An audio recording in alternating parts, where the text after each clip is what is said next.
Ketika Presiden Prabowo hadir di KTT BRICS 2025, ia tak sekedar berpidato, ia membawa Indonesia ke arah politik global yang sedang berubah cepat. Tapi pertanyaannya, apakah ini langkah strategis atau justru penuh risiko?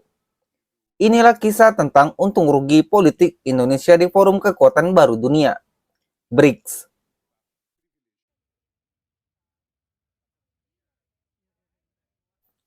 Kehadiran Presiden Prabowo di Rio de Janeiro menandai satu babak baru.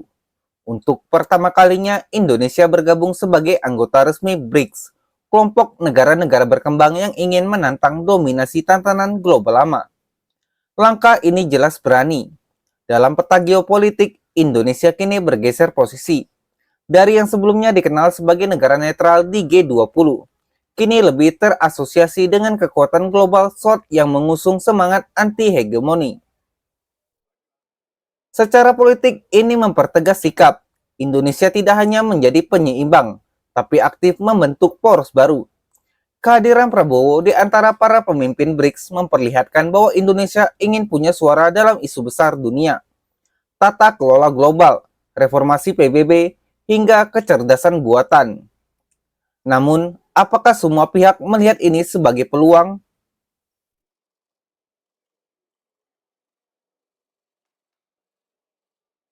Bergabung dengan BRICS memberi Indonesia berbagai keuntungan strategis. Pertama, penguatan posisi diplomatik. Indonesia tak lagi dipandang hanya sebagai mitra regional, tapi aktor global di tengah sistem multipolar baru. Dengan menjalin kedekatan dengan Cina, Rusia, dan negara-negara selatan lainnya, Indonesia punya ruang tawar lebih tinggi di panggung internasional, termasuk di PBB. Kedua, ini adalah modal politik bagi Prabowo secara domestik. Sebagai presiden baru, tampil di forum global bersama para pemimpin dunia memperkuat citra dirinya sebagai pemimpin yang disegani dan visioner. Ia menunjukkan pada rakyat Indonesia bahwa kepemimpinannya bukan hanya soal dalam negeri, tapi juga posisi bangsa di antara negara-negara besar. Ketiga, Indonesia kini bisa mengakses jalur kerjasama alternatif di bidang teknologi, pendidikan, bahkan pertahanan tanpa tergantung pada Barat. Inilah wajah baru diplomasi ekonomi Indonesia. Tapi tidak semua hal berjalan mulus.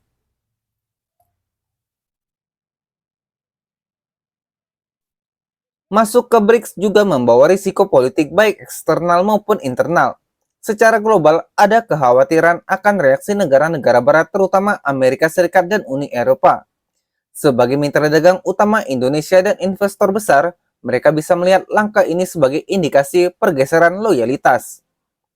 Apakah Indonesia masih bisa dipercaya sebagai mitra netral? Ataukah kini dianggap mulai condong ke blok timur? Risiko berikutnya adalah keretakan di dalam negeri. Narasi anti-barat yang lekat dengan beberapa anggota BRICS bisa memicu reaksi keras dari kalangan elit politik dan publik Indonesia yang pro-demokrasi barat. Jika tidak dikelola dengan komunikasi politik yang bijak, langkah ini bisa memunculkan polarisasi baru di tanah air. Dan terakhir, ada tantangan kredibilitas. Apakah Indonesia benar-benar akan didengar di BRICS atau hanya menjadi pelengkap keramaian di antara kekuatan besar seperti Cina dan Rusia?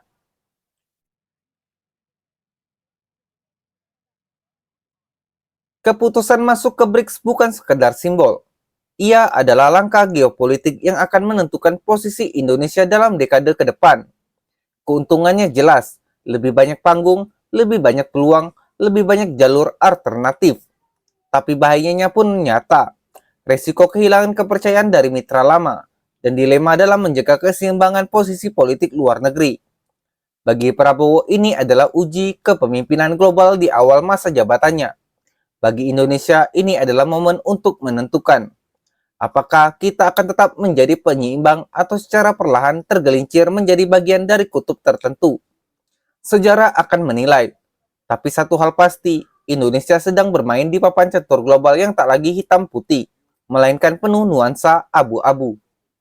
Keberanian politik selalu mengandung risiko, tapi kadang hanya mereka yang berani melangkah ke tengah badai yang bisa menentukan arah angin. Apakah langkah Prabowo di BRICS akan membawa kejayaan atau jebakan? Tulis pendapatmu di kolom komentar. Jangan lupa subscribe untuk analisa mendalam lainnya tentang dunia, diplomasi, dan masa depan Indonesia.